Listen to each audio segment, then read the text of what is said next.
On Nationwide this evening, a community project in Athy which remembers well-known people from the music world who had associations with the town. Plus,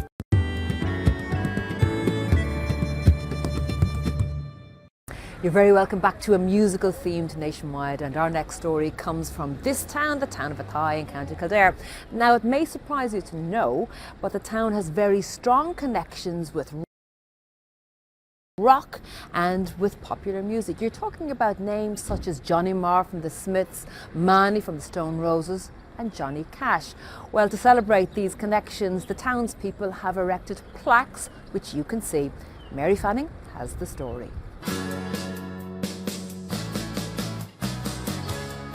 Bringing them back for a project called Made of Athy is the brainchild of Colin Walsh, a local man who wanted the famous names in music and entertainment remembered. He wanted the Kildare town recognised, and so set about organising to have plaques erected to do just that. The project came out of a belief that there was an awful lot of pride in the town from the people of the town and people who'd left the town. It's been a town of immigrants. It's always been a town of immigrants. So for hundreds of years they've moved away, but their hearts have always stayed here. And you know, we see that when they come back and there's a kind of big homecoming, and you have tears from the likes of Johnny Marr, and you have tears from Manny, and you have tears from well, Jack L didn't move very far, I'm afraid, but there were still tears. So it's about pride, and it's about that sense of place and part of being the town, being part of you and you being part of the town and being made of Athy. The plaques have become tourist attractions and include our famous TV producer Bill Hughes. Larry Mullen from U2 and Panty Bliss came to town for that event.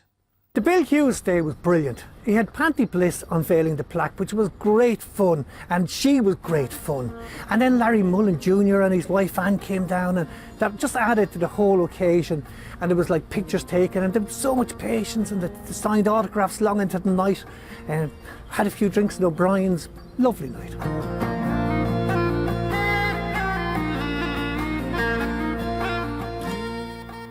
Here at Clancy's traditional Irish pub, family and friends of uilleann pipe player, the late Leonard OFlynn, celebrated his life and times. Getting famous names to unveil the plaques is quite an achievement for Colin Walsh. No one looked for money, no one wanted appearance fees. The goodwill was there in abundance, and everyone celebrated as rock legends came home.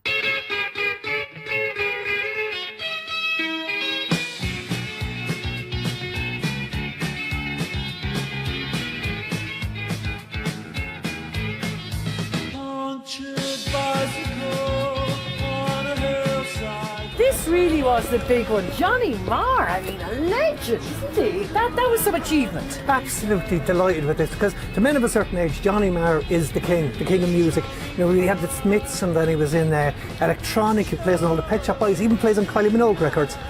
He member of the Pretenders, he was member of Modest Mouse, and member of the Crips.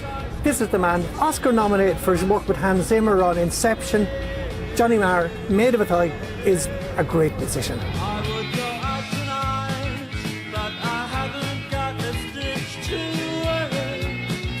Both of his parents, John Marr and Frances Doyle, hail from Athy, and the former Smiths guitarist says the town has always been very important to him.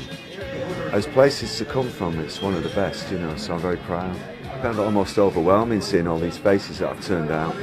And some of them look like me as well, which is kind of amazing. I'm meeting some of my cousins and my relatives, and so on that level, on a personal level, it's beautiful. Marr's father, John, lived just across the field from Frances before they married and moved to Manchester, like so many other young Irish couples at the time, to start a new life. As Colin Walsh researched the family roots of these famous people, he found the most amazing connections.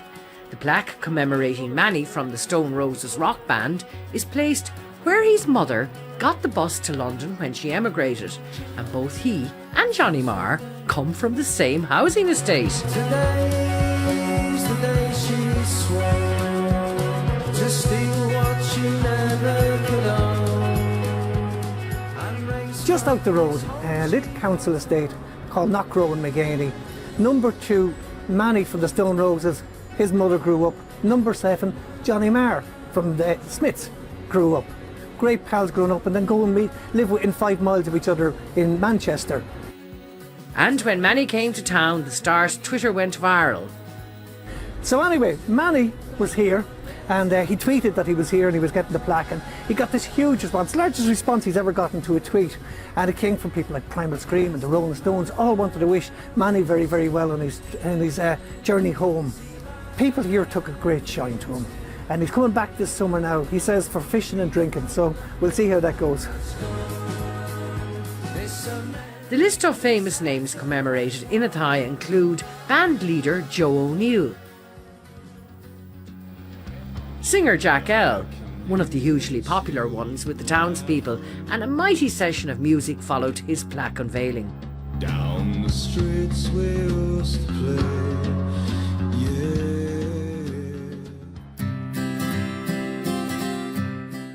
Singer-songwriter Neil Hannon from The Divine Comedy is also on the walls of the town. pale pubescent beasts roam through the streets and coffee shops. I hurt myself today to see if I still feel. Country singer Johnny Cash was a great favourite in Ireland when he toured here in the 70s. But in 1963, Johnny played the Dreamland Ballroom in Athy. Last year, his grandson Thomas Gabriel came to town to retrace his granddad's steps and play a concert at the Dreamland Ballroom 55 years to the day Johnny Cash played there. And of course, a plaque was unveiled to the legend that was his grandfather. I love it. I love it. I love the whole thing. It's done with class, and it looks wonderful. And he would be honored. He'd be more proud of that than he would Grammy. You know, that wasn't a big deal. You know, it's just a Grammy, but he'd like that. There was great excitement in the town as Johnny Cash fans gathered before the Thomas Gabriel concert when he and his band were sound checking. They were reliving the moments of the 1963 concert when they were all young lads. A trip down memory lane, taking photographs of the history being made by the legend's grandson. Earlier in the day, they swapped memories of that great night in O'Brien's pub with Thomas Gabriel and his fellow musicians. I can visualise where I was standing. And when he stopped, he might tell a few stories or something like that. It was complete silence. The respect for him was awesome. And he went down a tree to probably 3,000 people there, back to back, squares together. It was a wonderful night. And it's one of my great treasured memories from that era. Moments never to be forgotten. Being in Dreamland the night that Johnny Cash came to town was just totally incredible. I remember him actually coming out on the stage that night. I don't remember much about the band itself, but I think we were all in awe of Johnny himself. And came out on stage, and marvellous, fantastic presence on stage. At that time, you know, celebrities coming and personalities like that, you know, you actually stood for them when they'd come on stage. We all stood around the stage. I was very close to the stage. I got a great view of them. And for many years after, it would come up, we say, about Johnny Cash. Many people, so Johnny Cash was never in Dreamland, you know. And I always sort of said, oh yes, he was, I was there. The Thomas Gabriel concert created a piece of living history for the Made of Athy Project. Local musician Shane Sullivan was responsible for persuading him to come. I'd say if Johnny was playing on the night in 1963, would he have ever thought that one of his family was going to be here 55 years later? It's something that I always like to say that, yeah, maybe. A feeling of coming home is what the Made of Athy Plaque project set out to achieve. And the band, picture this, are the new kids on the block, all from the town, instilling more pride, but also giving back. Picture this, and they're local boys that started out, and they're now world stars, and when they're doing their first concert, they promoted some of their money to their local soccer club down in Clonmullion, where one of the boys came from, and they also done a free concert for the Athy people in the Athy GA, and there was 5,000 people at it, just free, just to thank the town for their support as young boys starting out in the world of music. Athy's roll of honour is not just confined to music. John Minahan, the world-renowned photographer who captured the famous first photograph of Princess Diana, is also honoured. He'd come back every summer to Athy and he photographed various people who'd done the market, he'd done people going to the cattle mart, he'd done a very famous Cathy Tyrrell's wake. And this was a woman who died, and he took photographs of the complete, from right to the burial. And these pictures were seen by Samuel Beckett. Samuel Beckett thought John Minahan and him were on the same mission, and invited him in. He's a very private person, and invited him into his life to photograph. So if you see a Samuel Beckett picture, it is likely that's a John Minahan picture. The Made of Athy project is a wonderful story, and it has been studiously recorded every step of the way by local amateur photographer Peadar Doog. To me, a photograph is a documentation of time. It's the same as if you actually written something. And that's the way I see all of this. That a man has come up with such an unbelievable initiative, highlighted the town both nationally and internationally, and who wouldn't want to be a part of it? I mean, to say it's a pleasure to actually do it.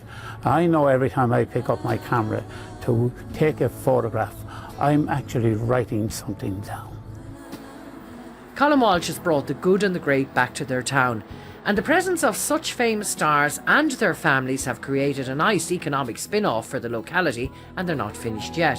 Now the flames, they followed Joan of Arc as she A plaque to Leonard Cohen will be unveiled next month, marking his collaboration with Kildare writer John McKenna and their work on the script for Requiem. Made of Athy and the work being done by Colm Walsh and his committee have put the Kildare town firmly back on the map and looks set to have more great success. This is a town, unfortunately, that has seen emigration way back since the year dot. So people leave this town, but they come back to this town, and it's about that coming home that we celebrate. Whether it's Johnny Marr coming home, or whether it's Manny coming home, or John Minahan. John Minahan used to come home every summer, and now he came home and there's a plaque to him, and that means an awful lot to him. Because I'll tell you, sense of place is very, very important, especially if you're an immigrant community. And the other thing about that was, it also shows the contribution they made to the cultures they went to. So there's a very positive side to, you know, the positivity that an immigrant can bring to a new community, but also when they still have one foot back in their old community, and they can come back, and they can come home. And keep an eye out for those plaques the next time you're in Athy, and remember the connections that the town has with popular music. Well, we've come to the end of this evening's Nationwide. Thanks indeed for watching. We're back again on Monday, and in the meantime, enjoy the weekend.